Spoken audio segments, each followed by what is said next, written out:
This is News Hour on Sierra Leone Broadcasting Corporation with me, Mariette Dukure. Good afternoon. Coming up, Vice President Julda Jallo officially opens a newly constructed multipurpose hall in Kaukuyima, Koidu City in Kono District.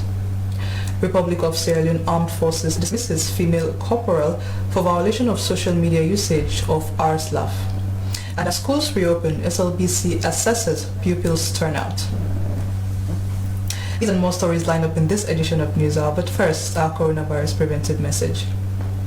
You see where them people here wear the mask then fine? Well, now so you say for wear your mask. Cover your nose and you must all them where they near other person.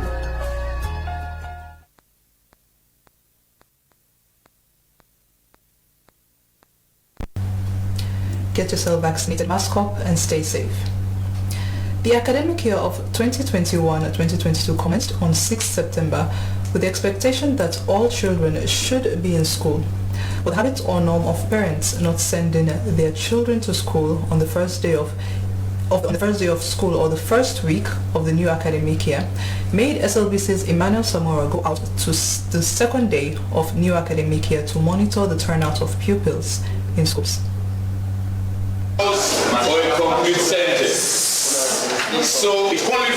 The second day of the start of a new academic year for St. Edward's Secondary School seems to be like any other day as effective teaching were ongoing.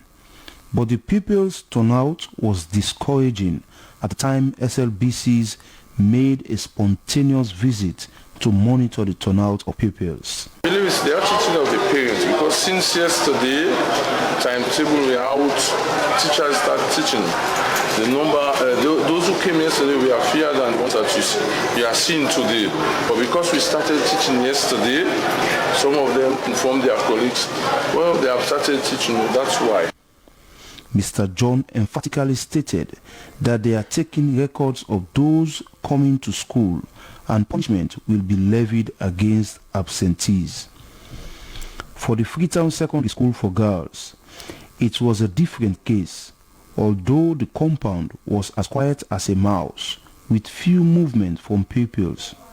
But upon entering into the classrooms, we realized an extremely encouraging turnout of pupils, which the principal of the junior secondary school, Gloria McFoy, said the impressive turnout could be as a result of their transition to single shift system. One unique thing about this school year is that we transitioned into the single shift system, and both parents and students are so excited to see us go to one shift. I think that could be the contributing factor. Like FSSG, the St. Joseph's Secondary School also had an encouraging turnout of pupils, which could be linked to the eagerness of the girls to attend school. We are really trying to teach them. We are doing all our best for us to remain as a grade A school. And so when school reopens, the children are eager to come to school. Effective teaching in a school, Mrs. Parker said, will commence immediately as they had finished putting the girls into their respective classes. See the attitude of parents in this country towards the opening of school. Despite some schools have very good turnout, or some schools are struggling to see pupils come to school. Emmanuel Samoa, SLBC Freetown. Still with the opening of school, the MBSSE has stated that even though the West African Senior School Certificate examination is currently ongoing, this should not deter the operations of primary schools. Amara Sowa is the National Program Coordinator FQSE MBSSE. He was earlier on our sister program Good Morning Sierra Leone. First day of school, we always go out from the ministry to gauge the temperature of attendance in schools.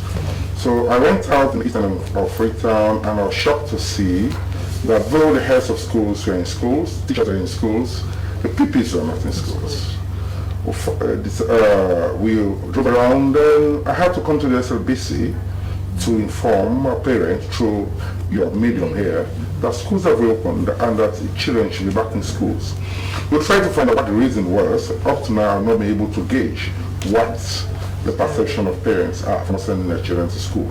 We all know that on the opening day of school, for mom people are really excited. Exciting, They want to go to school. They want to show their new uniforms. Yes. They're happy because they have transitioned from primary school to secondary school. So what the problem is, we don't know. So basically that's still on the findings, I would say. Yes, we're trying to find out because we had an engagement with stakeholders, the Conference of Principals. We had an engagement with the National Council of Head Teachers way ahead of time. We had published the calendar for the new academic year back in July. And schools, because the results are out in record time, schools having admissions. In fact, admissions are closed. So we're expecting that, we had broken and almost annihilated the culture of waiting for a week after schools were open for the children to return to schools. Back in 2018, on the 17th of September when school reopened, there was a massive turnout. And this continued the following year. Last year we experienced a lull, and this year it's really unfortunate. So that's why we are engaging the media. And not only that, we are moving around the schools to see whether teaching is in progress. Because schools have opened and we expect effective teaching to commence. And from your surveys, they are effective teaching? Yesterday there was no teaching in schools.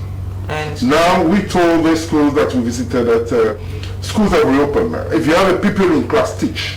Exactly. Yeah, that's your purpose of being here. Whether these pupils are here or not, start effective teaching. Because if teachers don't teach, then the children will have justification. Parents will have justification to keep their children back at home. But if they learn that effective teaching has commenced, then I believe everybody will release their children to go to school. That was the National Program Coordinator, FQSC, MBSSC, Amara Soa. The United Nations Special Representative to West Africa and the Sahel has called on President Julius Maada Bio at State House. The call of Anadif Mohammed was to inform the president about his appointment and the tour he had embarked on in the ECOWAS region since his appointment. Our state correspondent Hawa Mosiri reports. Nadif Katel Mohamed Saleh was appointed in March this year as the new Special Representative for West Africa and the Sahel and the head of the United Nations Office for West Africa and the Sahel. The United Nations Special Representative Mohamed Saleh is now on a familiarization visit to meet with the head of states in the sub-region and after his appointment in March this year. His motive of the tour also is to introduce himself and listen to the concerns and challenges surrounding West Africa and other related issues that they are faced with. As for Sierra Leone, it's just to congratulate and encourage the government and reaffirm the United Nations commitment and support as well. He commended President Julius Maada Bio for working towards some of the United Nations legislatures, including the declaration of the state of emergency on rape and sexual violence and the death penalty. De la Sierra Leone particulièrement, on ne peut que vous féliciter, vous encourager pour la façon dont les choses sont en train d'être menées et vous assurer que les Nations Unies sont avec vous. As far as Sierra Leone is concerned, one can only congratulate you and encourage you and your government for the way things are processing and reiterate the support of the United Nations. The UN encourage and salute the legislation that have been taken recently, death penalty, sexual violence, and these are things that are progressive, and the UN can only encourage and congratulate you for these legislations.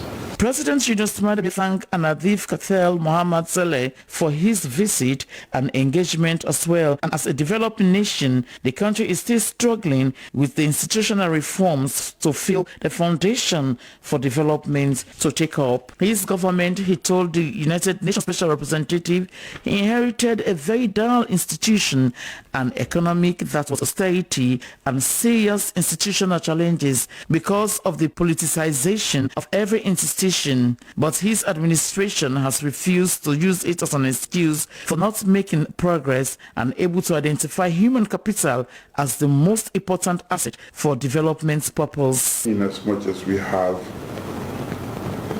a treasure trove of other minerals, from gold to diamond to bauxite, but we feel that the most, for me, I say that the most precious mineral I have in this country are the people.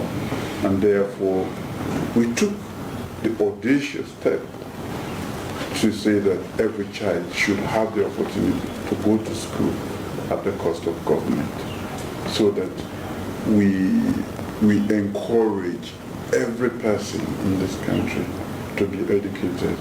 It is only through this means that we'll be able to really be part of the fourth industrial revolution, which is almost here.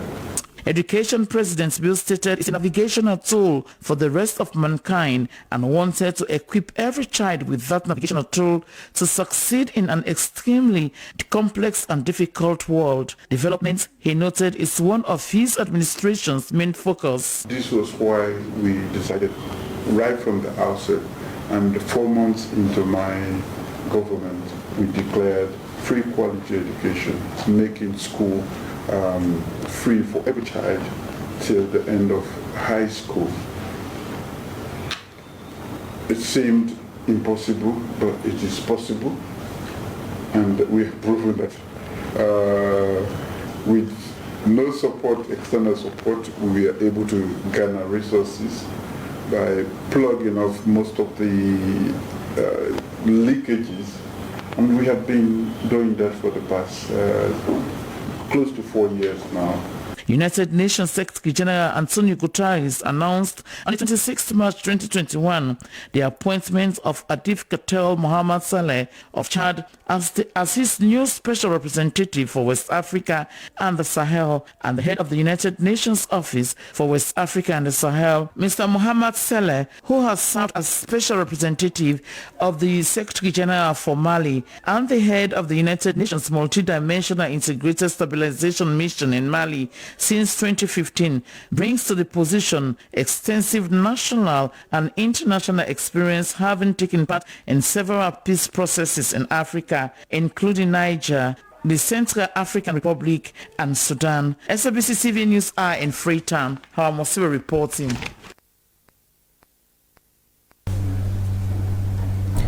Vice President Jule Jallo has called on paramount chiefs and local councils to take advantage of the development opportunities provided by the government. He was speaking during the official opening of the newly constructed multipurpose hall built by the Chiefdom Administration of Tankoro at Kaukoyi Makhoidu City in Kono District.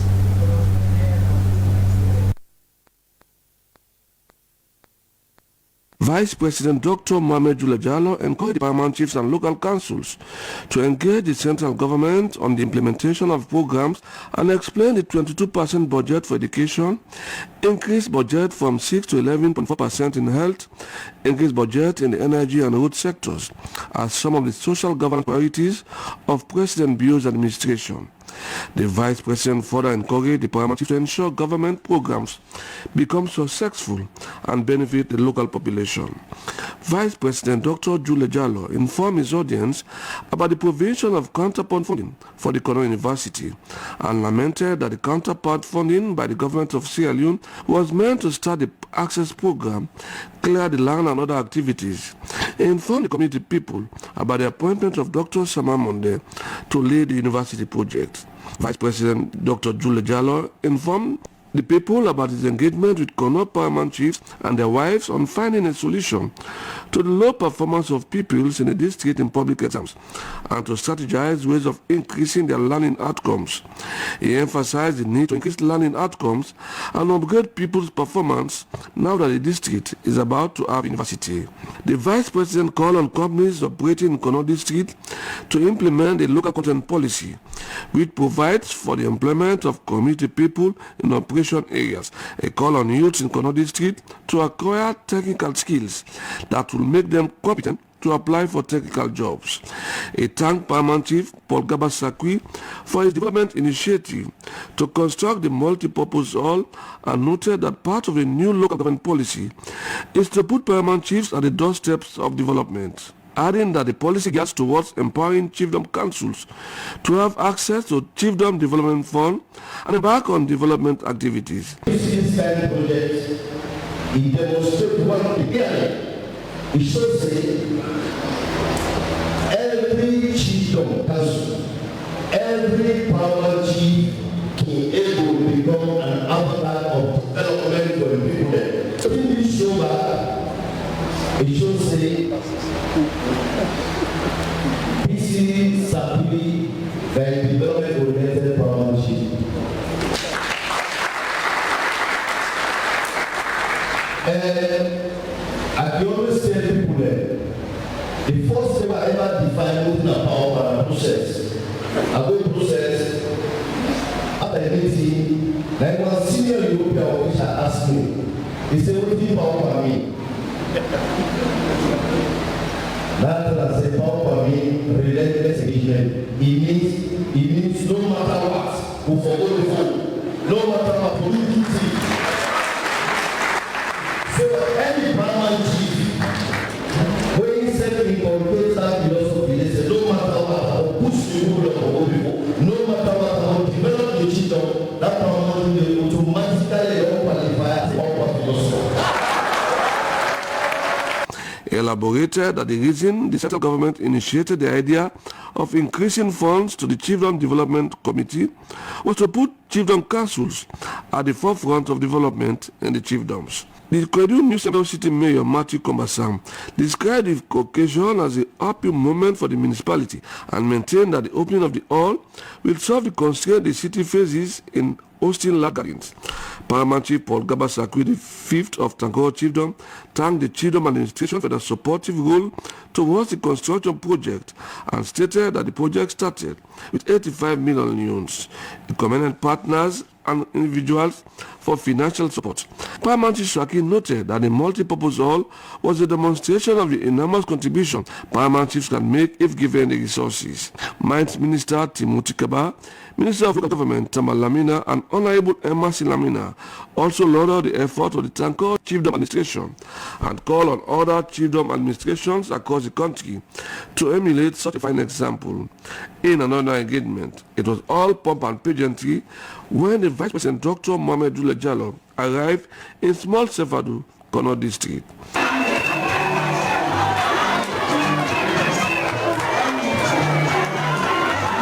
Vice President Dr. Mohamed Jallo informed them about plans to install solar lights, provide them with safe and pure drinking water. He said government was unfolding many developmental projects in the district and assured them that they will not be left out. Vice President Dr. Mohamed Jallo called on them to be law-abiding and take advantage of the various initiatives of the government. For News Hour in Freetown, Thomas still reporting. The Republic of Sierra Leone Armed Forces has dismissed a female corporal for violating social media usage by members of RSLAF. The female corporal was said to have opened a WhatsApp group where political issues were broadly discussed. The action is against the Code of Ethics of RSLAF, hence military personnel are not to meddle with politics. To further this discussion, I have been joined in the studios by Colonel Charles Bondo, communications person of RSLAF. Thank you for joining us, sir. Thank you. So first of all, sir, how did you come to know about this WhatsApp group? Well, when it happened, the process, the disciplinary process was initiated, and that's when I got to know about it. This lady is at 14 Battalion, and she was charged, and she was tried summarily, and the matter was referred to her brigade, and eventually the brigade commander took an administrative action against her. She was not actually dismissed, but that is not to say that she was not asked out of the military. dismissal is different from administrative action as we know it in the military. If she was dismissed, she wouldn't have had her benefits. When we say dismissal in the military, it's dishonorable. So you go away without your benefits. So, but in the case of this lady, she will be getting a benefit. So was she directly reported, sort of? Of course. It came to she went through the disciplinary process, which means she must have been charged. Evidences would have been brought forward to corroborate the allegations against her. So all of these processes took place, and eventually she's out of military. So what were some of these discussions held in the group that you thought were against the ARSLAF code? Well, I cannot tell for sure because I wasn't part of that group, and I only know that she has been charged, and I trust the officers. I trust her commanding officer, the brigade commander, other officers, the adjutants, etc., etc. They will not just pick on her to say, well, she has committed an offense. They must have, the evidence would have been there. So is she the only person that was administratively told to go, or were there other members of the ARSLAF in that forum? She is the only ARSLAF member I know of. I am not aware of any other person that belongs to us ARSLAF that was part of that group. So how does this political discussions or meddling into politics affect ARSLAF at all? We military people, of course, we all know that we have nothing to do with politics. When you begin to show, which political party you belong to or which political party you support, you are creating a problem for the entire RSLF, because we, as a soldier, our job is to protect the territorial integrity of our nation. We all know we should not be taking part in political discussions because you begin to skew your thoughts. Suppose you begin to support one particular political party, especially the one that is not in power. Okay, so your loyalty becomes questionable, and you must be loyal to the present government of the day. This is what they tell us every now and then. Okay, so we don't want to skew matters. If you don't want to, go by our codes, don't be with us. We are military personnel. We are professional soldiers. We are not politicians. If you cannot do your military job without meddling into politics, you better quit. I think that is the best advice anyone would give you. So this goes as an advice to all other military personnel. We keep saying this every now and then. Stop talking politics. You are not a politician. It is okay if you want to do politics. Nobody. As I sit here, if I want to become a politician, sure. The only thing is, I need to quit the military job. A lot of our colleagues have left the military. They are successful politicians today. Nobody stops you. You are a Sierra Leonean. You have the right to take part in political discussions, to take part in politics. Nobody stops you from doing that. But just leave the military job. You cannot be wearing our uniform and doing political discussions. We don't like that. The reason is very, very obvious. We don't like that. Simple. It is against our military codes of credit. So during the process of recruiting people into the military, do you make these codes of ethics and conducts available to them in written? Do they go through it? Do they know it by heart? Everyone is supposed to know that. I am not at the training depot. But everyone is supposed to know that before you pass out from training, this one is sunk into your head. All of them know that. That I can assure you. So now you stated that she's not dismissed. So the correct... She has been, okay, let us put it this way. She has been asked out of the military. So she is no more a soldier? No. Okay. But she is entitled to her benefits and whatever or not. So it's not dismissal but administrative action. Administrative action. Yes. Okay, so before we leave, do you want to say anything to specifically the Arslav, young people that come up, anyone who wants to become parts of the Arslav? It is simple. Take your hands off political discussions, not to talk of politics itself. We are not politicians. We are military people. It is okay for you to be a politician. If you want to, simply leave the job. Go and join them. It is not that we hate politicians, God forbid. That's not what I'm saying. Okay? But there is a distinct line between us and the politicians. And we must observe that. Don't cross over. Don't jump that red line. You will be in trouble. That's what we are saying. Thank you very much for joining us. Yeah. He is Colonel Charles Bondo, communications person, Arslav. Over the decades, tourism has experienced continued growth and depending on the diversification to become one of the fastest growing economic sectors in the world. Modern tourism is closely linked to development and it encompasses a growing number of new destinations. Public-private partnerships are essential to sustainable tourism development as they allow stakeholders across the globe to participate in development of tourism strategy, communicate and achieve their goals and interests and successfully implement tourism programs, all while collaborating to achieve a common goal. The Senegalese public and private sector have come together, both pitching ideas and strategic plans to make Senegal one of the greatest tourism destinations in Africa, targeting African Americans and people who love to travel. This event was held in New York. Hawa Barry is in New York and she now reports.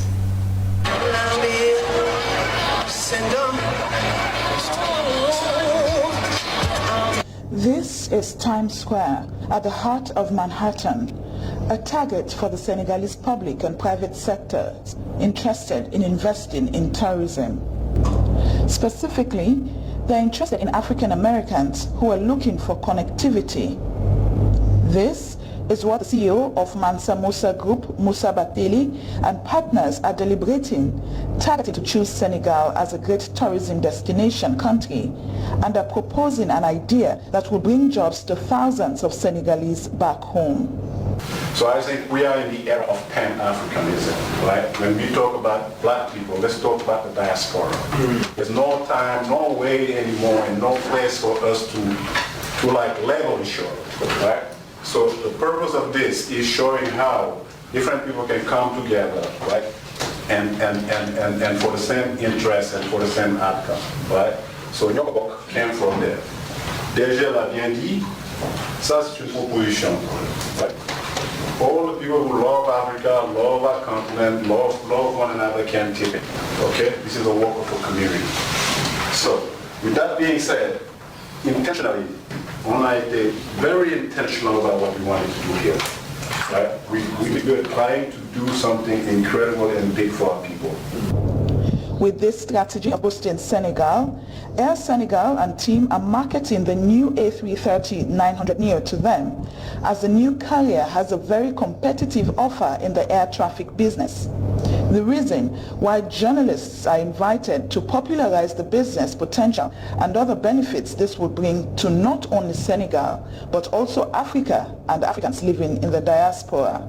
And this is why also I invite the press people from Senegal to be here, because they must be, bon, français compliqué, mais ils doivent être témoins de cette affaire et pouvoir poser aussi le regard dessus, because we must finally build a strong strategy to go with Air Senegal and develop the traffic from US to Senegal. Sierra Leone is among many countries using Air Senegal, and the company is targeting not only her, but also her neighbors as well, as they make up 60% of the population that use the carrier. With attractive and competitive opportunities and benefits, the new route from Dakar to New York and Washington, D.C. will open more doors for the country through tourism. This is the first time that the Senegalese Tourism Agency made contact with the professional of tourism from US.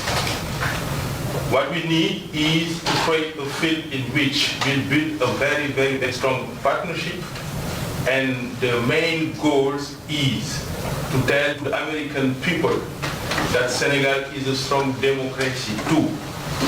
We have a National Assembly in which we have 50 parts by women, 50 parts by men. Total parity. It's not the case here in US. Questions and suggestions to help make this strategy a reality were discussed by high-profile dignitaries at the meeting. Public-private partnerships are essential to sustainable tourism development as they allow stakeholders across the globe to participate in the development strategy, communicate and achieve their goals and interests, and successfully implement tourism programs, all while collaborating to achieve a common goal. Senegal is known for its sensational rhythmic melodies, beautiful destinations, fashion, culture, but that's still not enough for the business people, both in the public and private sectors in Senegal. They want more to boost and accelerate the tourism industry in Senegal, thereby creating thousands of jobs for Senegalese back home. That's why they're in New York to meet and strategize to see a way how they'll be able to improve on the tourism growth in Senegal. Reporting for SLBC, I am Hawabari at Times Square, Manhattan, New York.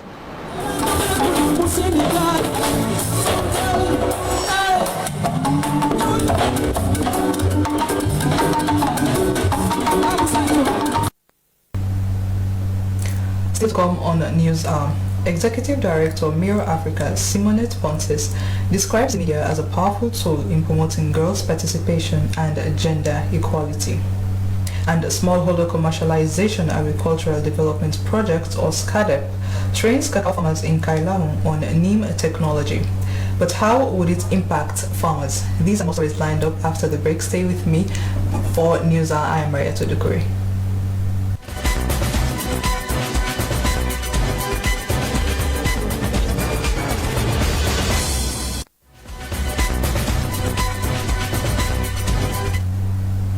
Welcome back. You're still watching News Hour with me, Maria Tudukuri.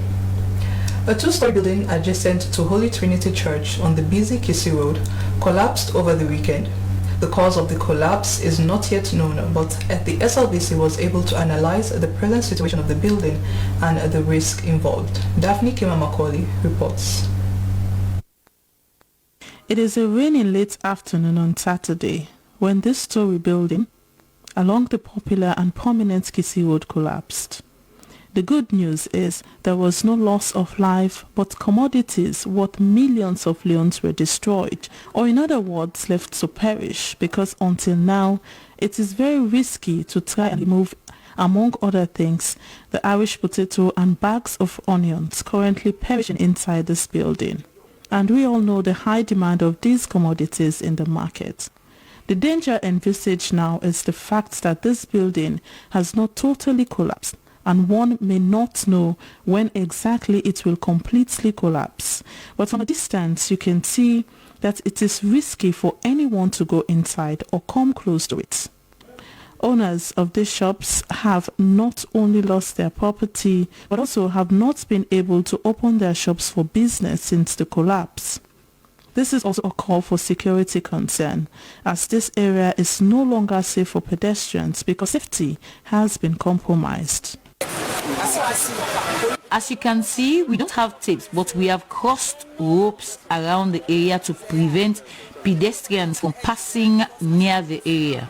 We have asked people around the neighborhood not to go close to this area because it is evident that the remaining walls will have to fall.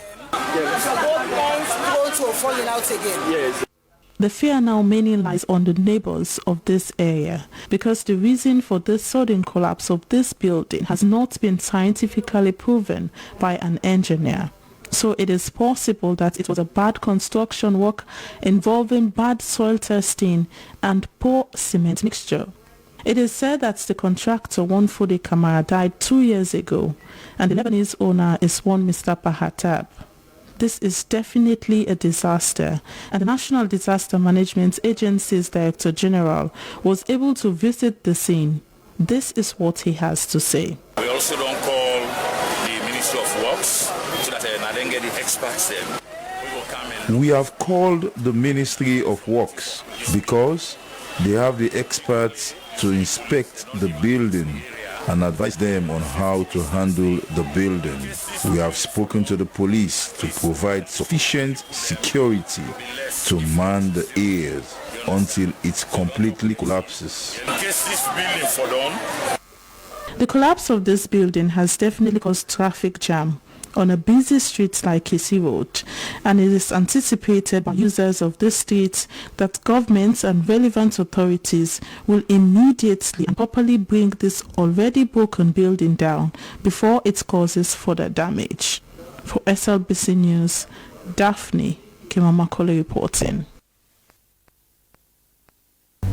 Rainbow Initiative has reported a drastic reduction in cases of sexual penetration in the Western area, which, according to the organization, is due to the intervention of the Sexual Offences Model Court. At the same time, however, there have been a growing number of cases in the regions. Mohammed Ture has the details.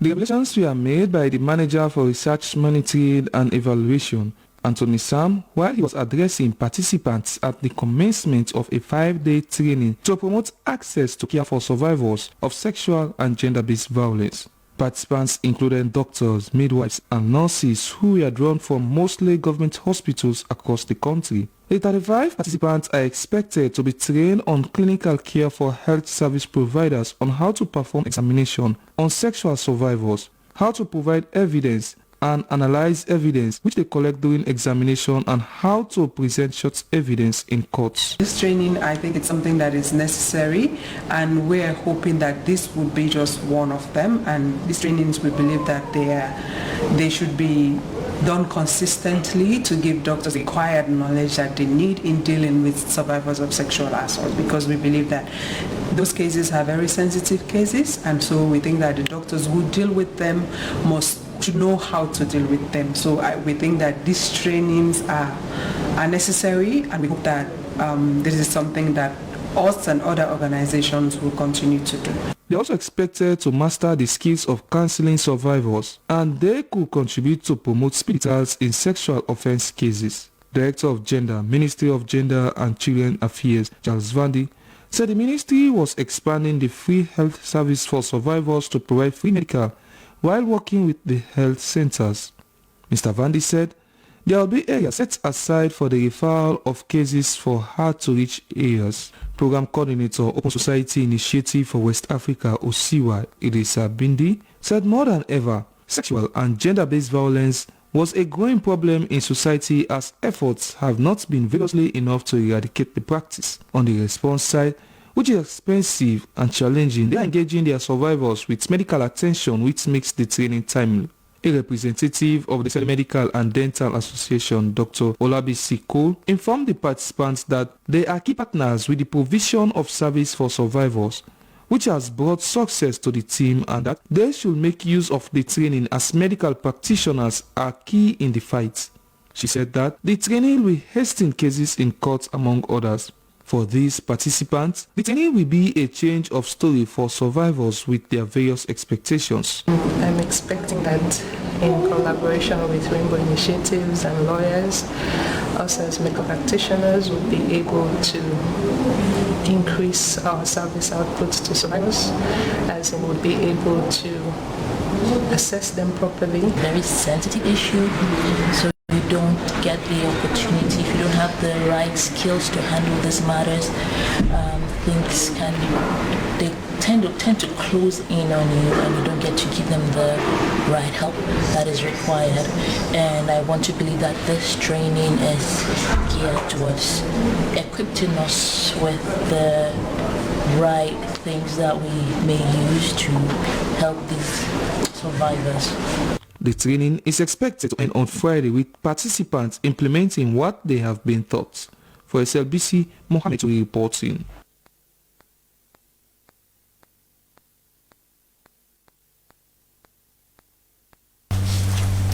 The Executive Director of Mirror Africa, Simonette Pontes, has underscored the importance of the media, describing it as a powerful tool in promoting girls' participation and gender equality issues.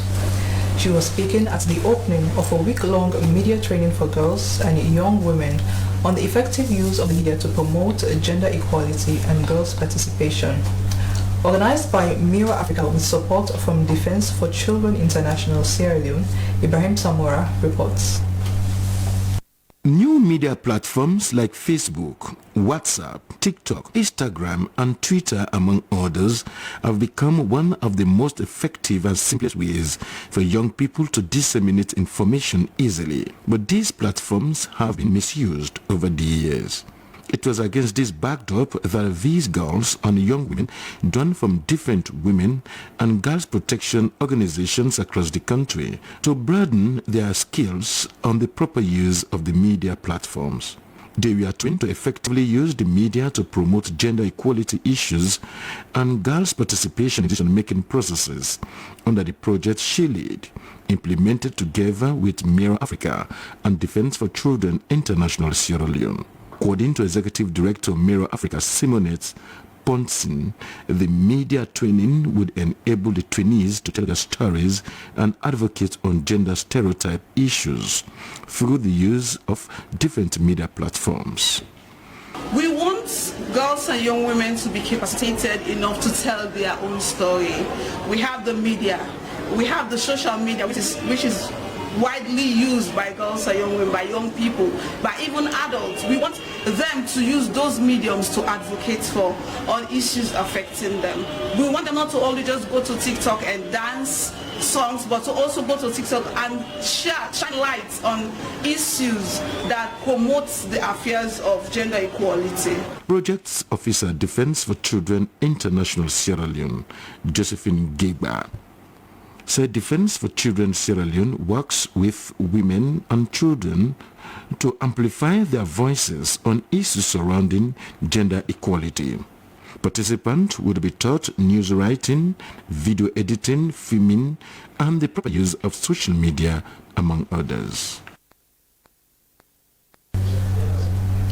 In a bid to complement government's effort towards achieving the free quality education and to create more opportunities for children to learn, Hope for Children Charity Foundation has provided learning materials and some amount of money to pupils from various schools in the Hazel community who scored the highest in this year's National Primary School examination. Our reporter Mohamed Koroma has more. As children are the future leaders, creating opportunities for them to be educated is an integral part to national development. This occasion was held in a bid to fulfill a commitment made some months ago by members of Hope for Children Charity Foundation to provide support to pupils from various primary schools in Hastings community who did well in the just concluded National Primary School examination. This support will therefore help these pupils to go through their secondary school education successfully. So I did a promise to them that it's like a motivating promise. Whoever comes with good results will have a package from me. School material, school bag and other things with donation to help them with their uniform and their shoes. That's what I did today because it's something like encourage, say talk and do. Understand? So that's what I did today because whatever I said is what I'm going to do. And it's just the beginning. And I'm going to continue to do this in order to emulate other role models, examples, and also to complement the effort in education. The head teacher of St. Mulumba Catholic Pre-Primary School, Elizabeth Lamin, expressed gratitude for the support. She encouraged pupils to make use of the opportunity by continuing to pursue their education. Happy, I'm very okay because if somebody is helping my children in the school, I think this person wants education to go through. Okay. Then you Tambaran Fort Gauja, who scored the highest for Glory Assembly for God School, appreciated members of Hope for Children Charity Foundation for the gesture. He prayed that God continued to elevate them. Education indeed is a powerful weapon one can use to transform the world. This is SLBC. I am Mohamed Kouma reporting from Freetown. Less privileged people usually live in poverty, and people often worry about less privileged children who are suffering and living in poverty and thereby can't afford the basic amenities such as access to healthy food, quality education, and good medical care. This is the reason why Helpful Hands Foundation, a non-governmental organization, has supported 16 of its beneficiaries, less privileged pupils in Freetown, with their educational needs and other basic amenities. Aminash Brahma was at the New Life Primary School Hall, Ogu Farm, where the donations were made. The foundation was established in 2018 with its sole aim of supporting less privileged children in the country to ensure they are educated and have the basic amenities. It has contributed in diverse ways to build the less privileged children by bringing out their potential through providing educational facilities to enhance development with its motto, humanity. Fode James Lume, founder and CEO of Helpful Hands Foundation, said refusing to offer education to those unfortunate ones whose only misfortune stems from poor parentage is unjust to them and hinders them in everything they do, adding that being physically challenged does not stop him from helping others, especially the less privileged, and make a difference in the society. We did it because we want to support others. We want to create impact in society. We want to support, we want to be an example for other youth in society that think that they cannot help others. So forming Helpful Hands Foundations is a platform that is created for us to bring the change in society. Alfred Mika Sise, in his keynote with the theme Educating the Less Privileged Children in Sierra Leone, educated the children about their rights, obligations, and the significance of education, and further said education for the less privileged is as of rights and not an opportunity, as every child has the right to be educated. Lack of education leads to poverty because everyone without education is living in extreme poverty, and most of those living in extreme poverty go astray. Most often and again, when we talk of education for children, then we think of the government. We think that the government should take every responsibility to see that every child in this nation becomes educated. Inasmuch as we all hold that view, but it is equally our responsibility as citizens of this nation, each and every one of us should and must ensure that the children are educated. One of the beneficiaries, Bintu Nyale, read a poem expressing gratitude to Helpful Hands Foundation and promised to make good use of the opportunity. Let's now over to join our entertainment news.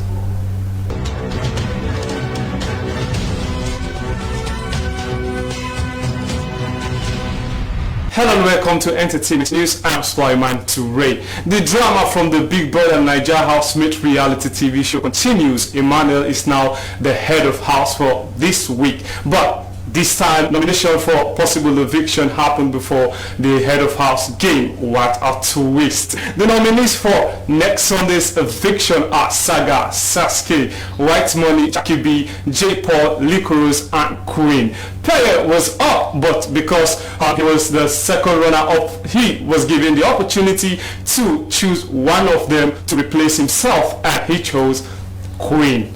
The twist continues in the house as four housemates Boma, Tega, Peace and Michael were evicted on Sunday, but Boma and Tega seem to be widely discussed on social media. Fans worldwide who are against Boma and Tega's relationship in the house have taken to social media, posting different content against the two ex-housemates, especially when Tega is a married woman.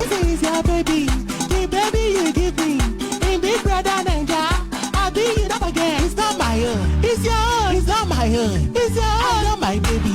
It's yours, not my own. It's yours. Baby, you are married. Go and meet your husband. Baby, you are married. Go and meet your husband. You know they say I get husband. The popular Ghanaian comedian Pararan of Mock News made a comment about the two ex-housemates condemning their actions in the house. Since one adult did this one, which of the Big Brother person talent strong pass Whiskey, Davido. Una know they think what only 1 year fame or 1 month fame make una they do rubbish. Married woman, you go big brother. Think when you know even if you don't love your husband, you don't love your pikin. You boma come outside. You can't want it to. No wonder you don't wrong. You don't do model give Nigeria. You not blow. Give West Africa. You not blow. You don't play ball. You not blow. You don't go like this. You know say Anna. God to the punish person. A picture depicting the story of Adam and Eve in the Garden of Eden is used to caricature Tega and Boma, referring to Biggie as the God of Eden, Boma as Adam and Tega as Eve. But Boma has posted on his Twitter page apologizing to fans and Nigerians.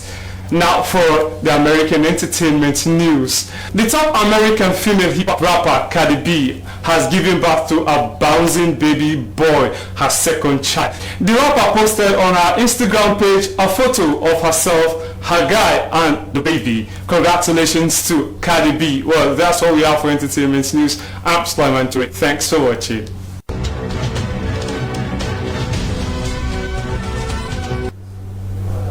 It's now time for the latest updates in sports.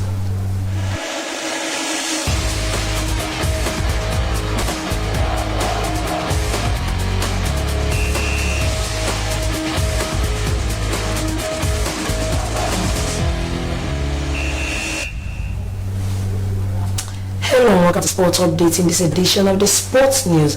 Ahead of the commencement of the Sierra Leone Premier League season on Saturday coming, Mighty Blackpool Football Club has appointed former Premier League Board Chairman Rodney Michael as chairman of the club.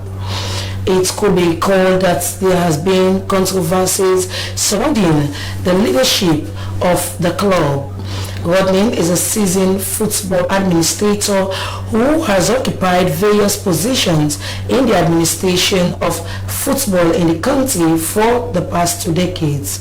The football enthusiast is also owner of Edmund Michael Foundation, a Division 1 football club in Bo. He was appointed chairman of the Bo District Football Association and later on became presidential candidate during the 2014 SLFA elective congress. Recently, Rodney Michael was exonerated by the Court of Arbitration for Sport after he was disqualified from taking part in the 2021 SLFA elective congress by the SLFA Ethics Committee. It is the wish of many Blackpool fans that the appointment of Rodney Michael bring an end to the long impasse of the club. Well, as clubs have been preparing intensively ahead of the commencement of the league, our reporter Mohamed Lamin Touré spoke to some football-loving fans about the expectations of the league. Well, I am Stephen Domaina, and like you have asked me about the Sierra Leone Premier League that is about to start. I think it is a very good thing for the youth of Sierra Leone, and if the league starts, I think it is a job opportunity for most of the young people who are engaged in the football thing. So I think it is a good thing. If the league can start now, it is good for the young. My name is Ibrahim Souri, a civil servant of the Ministry of Labour and Social Security. Really, it's a blessing for the uprising stars as we are about to approach the Nations Cup. It's a way that we can boost some of our youngsters and we can support them for 2022 Nations Cup. Really, it's a blessing. And thanks to President Leo for the genuine performance he's doing towards the youth and other stuff. It's a blessing. Mr. Charles Michuna. I'm happy about the Premier League. One of the things that I'm happy the government has done to us this week is it has government has created a forum of unity, because in as much that we are coming together to unite, we have to put parties and other things behind that we have love for our country. But the more we come together and unite, and the more we come together to make a joyful noise to show love for our nation. Therefore, we put aside all partisancy. So therefore, it is nice, and it can make you kind of mobilize from one area to another, and then it can let most of the youth to embark on themselves from a lot of talented games. My name is Mohamed Bamura. I'm starting off the Premier League to come this coming Saturday. Yeah, it's good, but it's just that we need the sport ministry and the NAPO back, to work hand in hand to set up measures of COVID vaccine, like hand washing, wearing face masks. I think that's more better, for the league to start. I'm so happy for the CLU Premier League. That will help for the selection of our national team, so that we and other players that will focus on the national team. Some football fans giving their views on the commencement of the Sierra Leone Premier League. But that's all we have time for in this edition of Sport Update on News. I am Esther Maisama. Many thanks for watching, and keep watching the SLBC.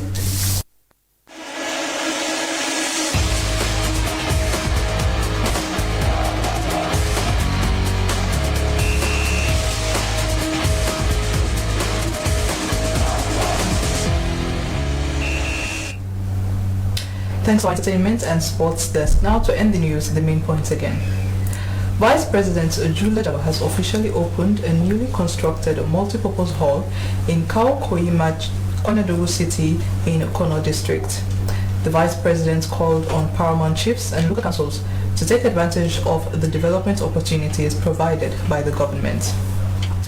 The Republic of Sierra Leone Armed Forces has dismissed a female corporal for violating social media usage by members of RSLAF. The female corporal was said to have opened a WhatsApp group where political issues were broadly discussed. This is against the code of ethics of RSLAF, hence military personnel are not to meddle with politics. And SLBC has assessed pupils' turnout in schools as schools reopened. Thank you for watching, and stay tuned to your public broadcaster, the SLBC. I've been Maria Sodukore. Salam alaikum.